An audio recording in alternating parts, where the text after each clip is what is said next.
সরকারকে বলতে চাই, ভোটের আগে মানুষের নিরাপত্তার ব্যবস্থা আপনাকে করতে হবে। কথা বলেন ঠিক কিনা?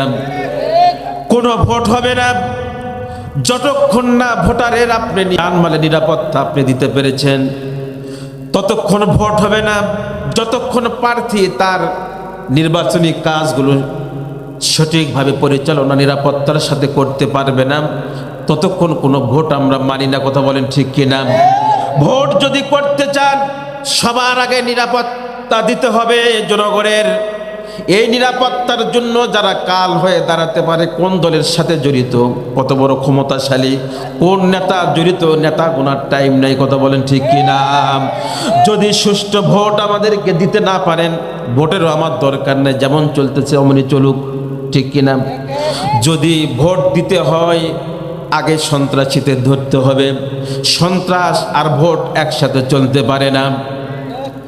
আর রাজনীতিবিদদেরকে বলতে চাই, যদি রাজনীতি করতে চান সন্ত্রাস ছাড়তে হবে, সন্ত্রাস যদি করতে চান রাজনীতি ছাড়তে হবে।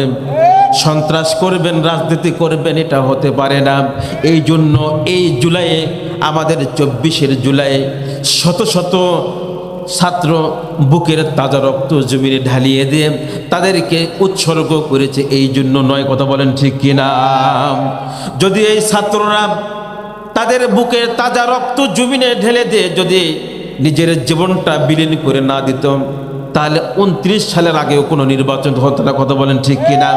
সুতরাং যদি ওই সংবিধান মোতাবেক যদি আপনি চলেন, তাহলে 29-এর আগে কোনো নির্বাচন নাই। ঠিক কিনা? সুতরাং আমাদেরকে আপনি ক্ষমতায় বসানোর কারণে, আপনি তাকে প্রতিষ্ঠিত করার কারণে, ক্ষমতায় বসিয়ে দেওয়ার কারণে আপনি ভোটার হিসাবে আপনার উপরে সেই পরিমাণ গুনার ভাগ চলে আসবে। কথা বলেন ঠিক কিনা?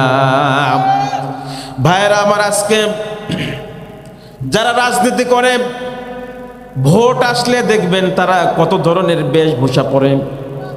সারা জীবন, সারা বছর মাথায় টুপি থাকে না। ভোট আসলে তারা বেশি বেশি করে টুপি পরে কিনা বলেন।